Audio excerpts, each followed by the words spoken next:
ఒక్క డైలాగ్ తోటి సోషల్ మీడియానే ఒక ఊపు ఊపి తనకంటూ ఇరు రాష్ట్రాల్లో అంటే ఇరు తెలుగు రాష్ట్రాల్లో ఒక గుర్తింపు తెచ్చుకుని ఆ డైలాగ్తో ఫేమస్ అవ్వడమే కాకుండా తన మనసులో ఉన్నది ఏది కూడా భయపడకుండా నిష్పక్షపాతంగా అదే రకంగా అసలు ఎటువంటి జంకు బెంకు లేకుండా తన భావాలను వ్యక్తపరుస్తున్న రాజకీయ నాయకుల మీద కానివ్వండి ఇటు సినిమా తారల మీద కానివ్వండి వ్యక్తపరుస్తూ తనకంటూ ఒక గుర్తింపు తెచ్చుకున్నటువంటి ఒక సోషల్ మీడియా సెలబ్రిటీ. అదే రకంగా ఆయన డైలాగ్ ఎంత ఫేమస్ అయిందంటే ఇవాళ మహేష్ బాబు గారు ప్రిన్స్ మహేష్ బాబు గారు నటిస్తున్నటువంటి గుంటూరు కారం చిత్రంలో ఒక పాటకి అదే లైన్గా తీసుకుని ఓ పాట కూడా రిలీజ్ చేసే దాని గ్లిమ్స్ మాత్రం వస్తేనే కొన్ని మిలియన్స్లో అది వ్యూస్ పోతుంది.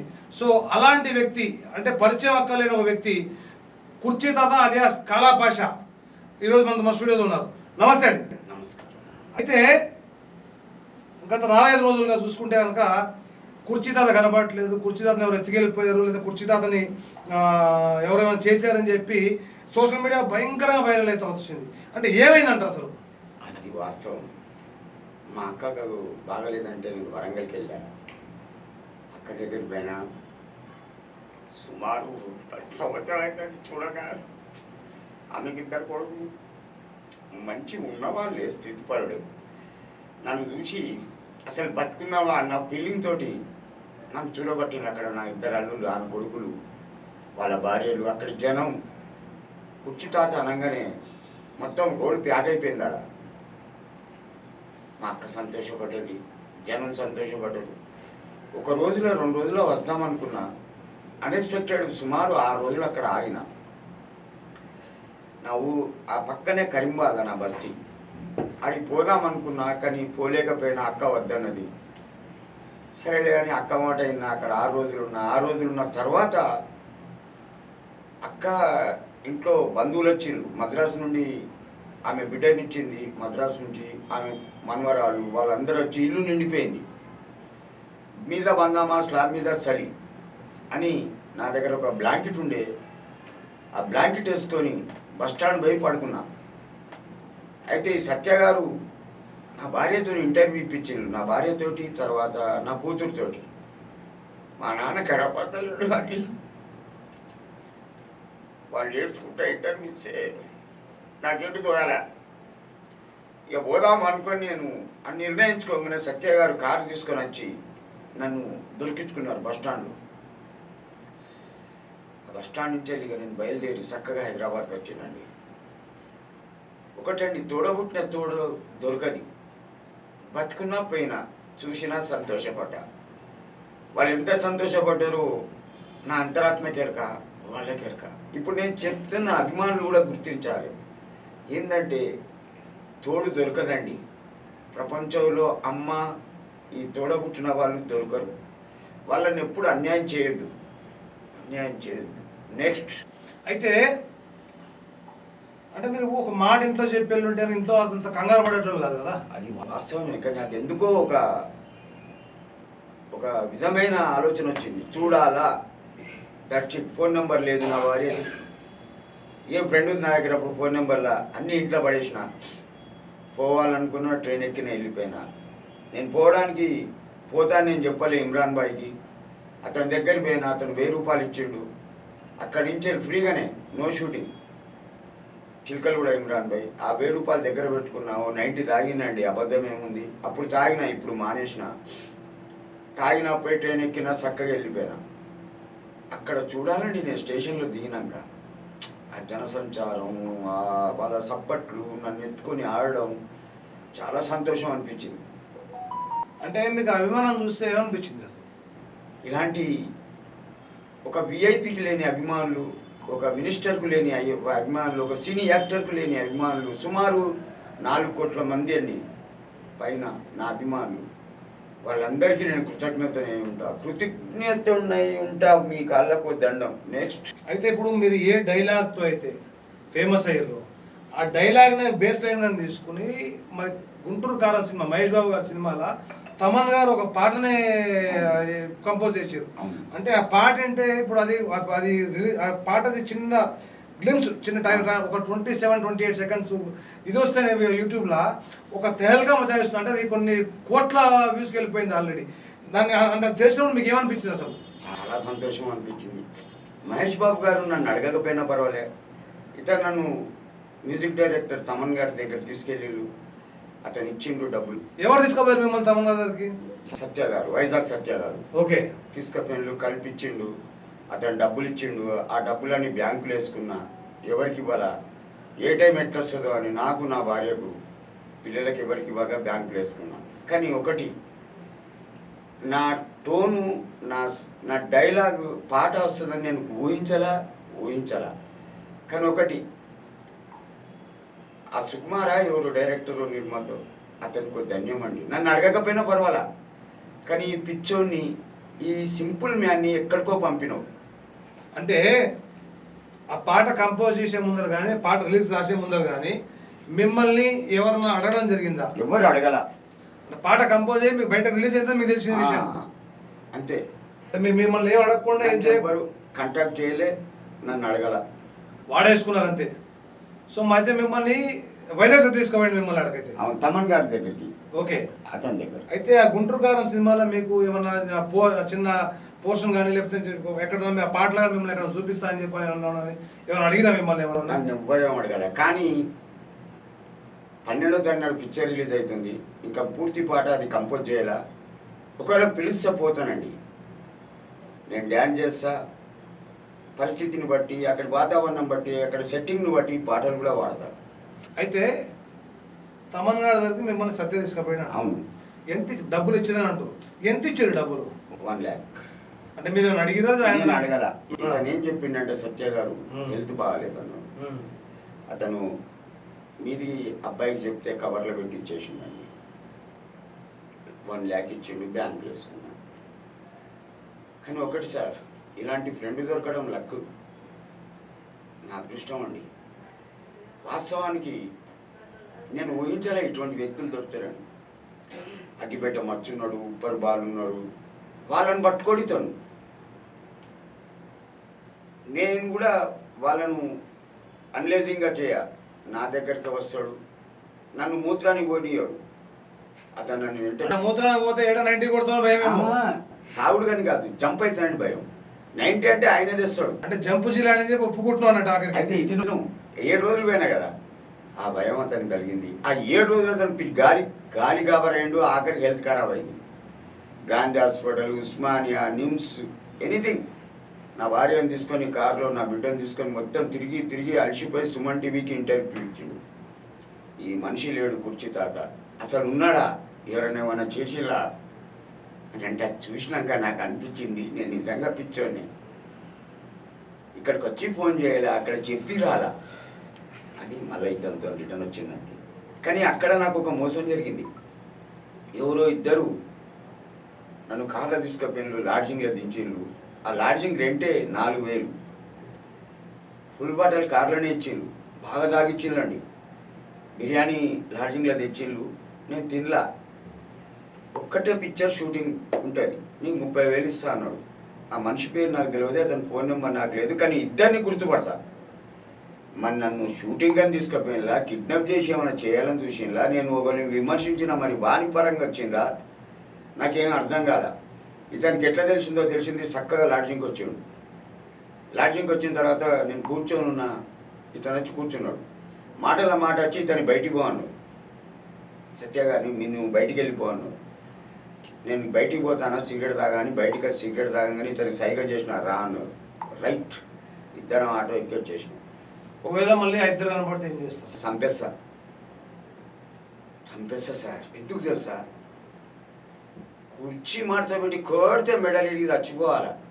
ఒక మనిషికి నిజం చెప్పు, నువ్వు షూటింగ్ డైరెక్టర్ కాదు, ప్రొడ్యూసర్ కాదు, నేను ఎవ్వడు పంపిండో నాకు తెలియదు. మరి నాకు శత్రువులు చాలామంది ఉన్నారు, అటువంటి వాళ్ళు ఎవరైనా పంపిల్లా. నువ్వు నాకు కనబడాలి, కుర్చీ మార్చబెట్టి కోడితే చచ్చిపోతావు నా కొడుకు. అది ఏమన్నా కానీ తర్వాత అది ఇటువంటి వాళ్ళు నువ్వు కాపాడింది అందుకుంటావు. తర్వాత ఏమన్నా అయితే కాపాడలేరా? ఖచ్చితంగా. కానీ నాకు కనబడాలి సార్, వాళ్ళు నాకు కనబడాలి. నా భార్య ఏడుస్తుంటే, నా బిడ్డ ఏడుస్తుంటే ఎవరు నన్ను పొడిచినట్టు అయిందండి, నన్ను పొడిచినట్టయింది. ఇప్పుడు ఇంత సంపాదిస్తున్నావు తాత నువ్వు, సరే ఎంత అన్నది పక్కన పెడితే కొంత అయితే సంపాదిస్తున్నావు. నువ్వు ఎప్పుడైతే బాగా పీక్లకు పోయినావు, నీ ఎమ్మటి అసలు ఎట్లా అంటే వెనకబడ్డారంటే ఛానళ్ళు ఒకరే అంటే కుర్చీదారు ఏంటో దొరకబడడానికి కష్టమైన ఛానళ్ళకి అవును. అందరూ ఎంతో కొంత ఇచ్చారు, తీసుకుపోయి ఇంటర్వ్యూలు చేపించుకుని చేశారు. ఇంత చేసుకున్నప్పుడు నీ తాను ఒక ఫోన్ పెట్టుకుని నీ భార్య తాను ఒక ఫోన్ పెడితే అయిపోయేదానికి మరి అంటే ఆ పని చేస్తుంటే ఇవాళ ఇబ్బంది ఉండేది కదా, ఆమె ఇబ్బంది పడేది కాదు, ఆమె గాబరపడేది కాదు, అంత టెన్షన్ పడేది కాదు కదా.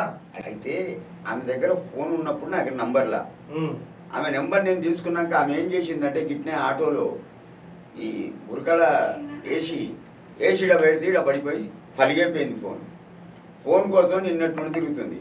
అతను సోమవారం రమ్మన్నాడు, అదే నెంబర్ కావాలంటే ఇప్పిస్తా. ఆమె దగ్గర ఫోన్ ఉండాలి, నా దగ్గర అవసరంలా. నీ దగ్గర ఉండాలి, నువ్వు దొరకబడి నేను ఇప్పుడు నువ్వు జంపించిరానే ఈ మధ్య ఎట్లాంటి అపరిస్థితులు లెక్క 98 సేపు ఒక తీరుట్లో 90 వేసిన తర్వాత ఇంకో తీరు తయారవుతున్నావు. మానేసిన, నా ఆరోగ్యం ఖరాబ్ అయింది కదా, మానేసిన. ఎంతవరకు నమ్మచ్చంటావు మాట? 100%. ఎందుకంటే నేను అబద్ధం చెప్పా సార్. ఎంత కష్టమైనా ఎంత నష్టమైనా ఎంత దూరమైనా ఇప్పుడు నడుస్తా, ఏ మాట అయినా నిజం చెప్తా, అది నా క్యారెక్టర్. అయితే సరే, ఇక్కడ సత్య కూడా ఇక్కడ ఉన్నాడు కాబట్టి సత్యదా తాత పక్కకి వచ్చాయి. అయితే ఇప్పుడు ఈ ఫ్రేమ్లో మీ ఇద్దరు చూస్తున్న ఎట్లుందంటే ఇది అపూర్వ సోదరులు ఎక్కువ ఉన్నారు అన్నట్టు. లేదు, కృష్ణార్జునులు. కృష్ణుడు, నేను అర్జునుడు. నాకు సలహాలు ఇస్తాడు ఈయన. అంటే కృష్ణుడు అంటున్నావు, చూస్తే మరి ఒక భార్య ఉన్నది, గోపికలు ఎక్కువ ఉన్నారంటవా? ఒకరే గోపిక. అయితే తాత ఇప్పుడు మరి నువ్వు చెప్పబెట్టకుండా పోయినావు, వరంగల్ పోయినావు, ఈ మనిషి ఎట్లా దొరకబట్టినట్టు ఎట్లా దొరికాడు సత్య నీకు అసలు? యాక్చువల్గా ఈయన్ని 1 month నుంచి అడుగుతున్నారండి తమన్ గారు, మ్యూజిక్ డైరెక్టర్ తమన్ గారు. ఒక డేట్ చెప్తామని అన్నారు. డేట్ వాళ్ళు 20వ తేదీ చెప్పారు, డిసెంబర్ 20. డిసెంబర్ 20కి చెప్తే ఆ రోజు జంప్ అయిపోయింది ఈయన. మా బ్యాడ్ లక్ చూడండి. ఇంకా ఆయన కోసం మేము తిరిగాము మొత్తం. వీళ్ళ వైఫ్, వీళ్ళ కూతురు అందరూ మా గల్లీలోనే ఉంటారు. మేమంతా గాంధీ హాస్పిటల్, తర్వాత ఉస్మానియా హాస్పిటల్, ఇసుగూడ బస్తీ, పార్కులు అన్నీ తిరిగినాం. అయితే మాకు సినిమా వాళ్ళే హెల్ప్ చేశారు. గుంటూరు కారం టీం వాళ్ళే మాకు ఒక ఇన్నోవా కారు ప్రొవైడ్ చేశారు. ఇవన్నీ మాకు తిరగనీకి. అప్పుడు ఏమైందంటే ఒక ప్రముఖ ఛానల్లో ఇంటర్వ్యూ ఇప్పించాను నేను, వీళ్ళ వైఫ్తో వీళ్ళ కూతురుతో. ఇట్లా కనిపించడం లేదు, ఎవరైనా ఉంటే వీళ్ళు వైజాగ్ సత్యాకైనా లేకపోతే ఆ ఛానల్ వారికైనా ఇన్ఫర్మేషన్ ఇవ్వండి అని అంటే, అప్పుడు నాకు ఒక ఫ్రెండ్ ఉన్నాడు పీటర్ అని, ఆయన నాకు ఫోన్ చేసిండు వరంగల్ నుంచి. వైజాగ్ సత్య ఇట్లా వరంగల్ బస్ స్టాండ్లో పండుకున్నాడు ఈయన అని అన్నారు. అప్పుడు ఆ విషయం నేను సినిమా వాళ్ళకి చెప్పినాక అప్పుడు అందరం వెళ్ళి తీసుకొచ్చాను. తీసుకొచ్చి ఇక్కడ కృష్ణానగర్లో ఒక హోటల్లో, అదే ఒక లాడ్జ్లో పెట్టి అంత స్నానం చేయించి ఒక బట్టలు కూడా నేను తీసుకొచ్చి ఇచ్చి ఆయనకి. ఆ బట్టలు వేయించుకొని తమన్ గారి దగ్గర తీసుకెళ్ళాను ఆ రోజు. తమన్ గారు కలిసినప్పుడు నీకు ఏమనిపించిందా? అంటే ఈయన ముందుకుండా ఉన్నట్టయితే సినిమాలో మహేష్ బాబు గారితో డ్యాన్స్ చేసేవాడు ఈయన. కానీ 7-8 days ఈయన మిస్ అయిపోయిండు. మేము ఇలా స్టూడియోలో ఎంటర్ అవుతున్నాము, ఇంకా మహేష్ బాబు గారు బయటకు వెళ్ళిపోయినారు కదంతే కదా. ఈయన ఒక 2 రోజుల ముందు కానీ కలిసి ఉంటే ఈయన ఇంకా పెద్ద స్టార్ అయిపోయేవాడు. ఈయన షూటింగ్ లో పెట్టి మహేష్ బాబు గారితో డ్యాన్స్ కూడా వేయించేవారు. అంటే గతంలో కుర్చీ తాత అంటే ఈయన డైలాగ్ ఏతుందో ఆ కుర్చీని మడత దాన్ని డీజేలు చాలా మంది చాలా పాటలు దాన్ని వాడుకున్నారు, డీజే రీమిక్స్లు చేశారు. కాకపోతే వాటిని అన్నింటినీ మించి వాళ్ళ గుంటూరు గారు సినిమాలో, అందులోనూ తెలుగు సినీ ఇండస్ట్రీలో ఒక పిల్లర్ అయినటువంటి మహేష్ బాబు గారి సినిమాలో ఈయన పంచ్ డైలాగ్ ఏదవుతుందో దాన్ని పెట్టుకుని ఏదైతే వాళ్ళ పాట రాశారో దాన్ని చూస్తే అసలు నిజంగా అంటే 26-27 seconds ఏదవుతుందో అది వింటేనే ఒక రకమైన గూస్ బంప్స్ వస్తున్నాయి. అలాంటిది మొత్తం పాట వస్తే ఏ రకంగా ఉండిపోతుందో అసలు అది ఏం తాత ఎట్లుంది నీకు అసలు? భగవంతుడిచ్చిన అభిమానులు మీ కాళ్ళకు దండం. ఈ సుమన్ గారు ఉన్నారా, నిర్మాతను డైరెక్టర్ పేరు త్రివిక్రమ్ శ్రీనివాస్ గారు. నన్ను అడగకుండా మీరు పెట్టినందుకు చాలా సంతోషం ఉంది. ఎందుకు తెలుసానండి, ఇటువంటి చిన్న చిన్న చేసుకునేవా నాకు గర్వం లేదు. కాకపోతే నన్ను అడగకుండా పెట్టినా కూడా మీ మీద నాకు ఈర్ష్య లేదు. ఎందుకు అడగలేదు? నేను పిలిచాను కదా తమన్ గారు, మనం కలిసినాక పెట్టారు. తమన్ గారితో నేను మాట్లాడా, ఆ తర్వాత పెట్టింది. అవును, అదే అంటున్నాను. కానీ షూటింగ్ అప్పుడు నన్ను పిలిస్తే చాలా సంతోషం. నువ్వు లేవు కదా ఊర్లో, అదే అంటున్నా. तुम्हें जंप जिलाने महबूब सुबह ने बोले तुम्हें अभी ऊपर से देखो बुलाया तो अच्छा रहता, बोल कैसा जे? अच्छा माफ करना भाई, సారీ. అయితే ఇప్పటి నుంచి అసలు అంటే నువ్వు ఇట్లా ఇట్లా పోతుంటే ఎవరో ఒకరు చెప్పి పోతే గవర్ పడరాదు బుగులు ఇక పడరాదు ఫోనే పెట్టుకుంటానండి ఒకటి కంపల్సరీ. నేనే ఇస్తా ఫోన్, థ్యాంక్ యూ నేనే ఇస్తా ఫోన్. థ్యాంక్ యూ అన్నయ్య. సార్. అయితే ఇప్పుడు సరే, ఇప్పుడు నువ్వు అంటే ఇప్పుడు ఊహించుండవు నా దేశం అంటే ఇప్పుడు ఊహించిన అంటే నువ్వు ఈ రేంజ్కి పోతావు అని చెప్పి నీకు ఇంతమంది అభిమానులు వస్తారు, నీ డైలాగ్ ఈ రేంజ్కి ఫేమస్ అయిపోతుంది ఎప్పుడు నేను అనుకున్నావు అసలు నువ్వు? అనుకోలా అసలు నా డైలాగే ఇంత జనాల ఫేమస్ అయ్యేది. ఆ తర్వాత ఈ ఫేమస్ను నా డైలాగ్ను ఒక పాట రూపంలో మహేష్ బాబు గారు యాక్టింగ్ చేస్తారు, డ్యాన్స్ చేస్తారని నా కళ్ళలో కూడా అనుకోలే. చూసినావు అది కైసలాగా దేక్కే సూపర్, क्या हला के छोड़िया बच्चा, मस्त कर लिया. అగర్చా 12 తారీఖు పిక్చర్ రిలీజ్ అయ్యి 12వ తారీఖు పిక్చర్ రిలీజ్ ఉన్నది. నేను ఒక 4 టికెట్లు ఎట్లా చేసి సంపాదిస్తా, ఎవరిని అడగా. అసలు నా భార్యను పంపిస్తా, నేను కూడా పోను. నేను థియేటర్లో అడుగు పెడితే ఇంకా సినిమా చూడరు, ఇక నేను కూడా సినిమా చూడ. అందుకోసం నా భార్యను పంపి 4 టికెట్లు తెప్పిస్తా. ఒక దొంగలాగా పోతా, బుర్కా పెన్కు జాతే తుమే ఎట్లా ఒకలాగా పోతా. మంకీ క్యాబ్ పెట్టు ఎట్నో ఓ టైప్లో పోతా పిక్చర్ థియేటర్లకు. పిక్చర్ రిలీజ్ అయ్యి ఓ షో చూసి బయటికి వచ్చినాక క్యాబ్ తీస్తా. అప్పుడు ఉంటుంది చూడండి, మహేష్ బాబు గారు కూడా కంపల్సరీ థియేటర్కి వస్తారు. సినిమా ఎట్లున్నదని కంపోజ్ చేసుకొని నా దృష్టికి వచ్చిన తర్వాత నా మెదడులోని ఆలోచన తనకి చెప్పి అప్పుడు షేక్ హ్యాండ్ ఇస్తా దండం పెట్టి. అయితే సరే, ఇప్పటిదాకా లైఫ్ ఒక ఎత్తు. అవును, అంటే నువ్వు ఛానళ్ళకి బయటలు ఇవ్వడం మొదలుపెట్టి నీ డైలాగ్ ఫేమస్ అయిన దాని నుంచి అంటే అంతకుముందు లైఫ్ ఒక తీరు ఉంటుండే. సరే, అంతకుముందు ఎర్రగడ్డ మార్కెట్లా, భరత్నాథ్ మార్కెట్లా కూరగాయలు అమ్ముకున్నావు, నీ కష్టం, నీ కాయ కష్టం నువ్వు చేసుకున్నావు, నీ 19 తాగినావు, ఇంట్లో చూసుకున్నావు, అయిపోయింది. ఆ డైలాగ్ కొట్టినాక నువ్వు మీడియాలో నువ్వు ఒక మోస్ట్ వాంటెడ్ అయిపోయినావు. అవును సార్. తర్వాత నీ డైలాగ్నేమో చాలామంది డీజేలు వాడుకుంటూ వచ్చారు, అవును, ఇవాళ సినిమాలోకి వచ్చింది. అవును. సో నెక్స్ట్ ఇంకేడపోతావు అనుకుంటున్నాను నువ్వు అసలు? ఫిబ్రవరిలో మన అల్లు అర్జున్ గారితో ఇతనే చెప్పిండు, షూటింగ్ ఉంది నీకు. నేను ఎంత ఎత్తు దిగినా కూడా మిమ్మల్ని మరవా సార్, నేను ఎంత ఎత్తుకని ఇతన్ని మీరు పిలిచి నాతో ఇంటర్వ్యూ తీసుకునే వాళ్ళను జీవితంలో మరవా. ఎందుకు తెలుసా సార్, మీ వల్లనే దీనివల్ల నలుగురికి పరిచయమైన మీరు ఇంకొకరు టీవీ ఛానల్ వాళ్ళు ఇట్లా పిలిచి నాకు ఇంటర్వ్యూ చేసి నా మెయింటెనెన్స్కు అంతో ఇంతో డబ్బులు ఇస్తున్నారు. కానీ ఒకటి సార్, మనం ఎంత ఎత్తు ఎదిగినా కూడా మనల్ని ప్రోత్సహించిన వాళ్ళను వదలద్దు. వాడు మూర్ఖుడు అండి, నా అభిప్రాయం అట్లుంటుంది.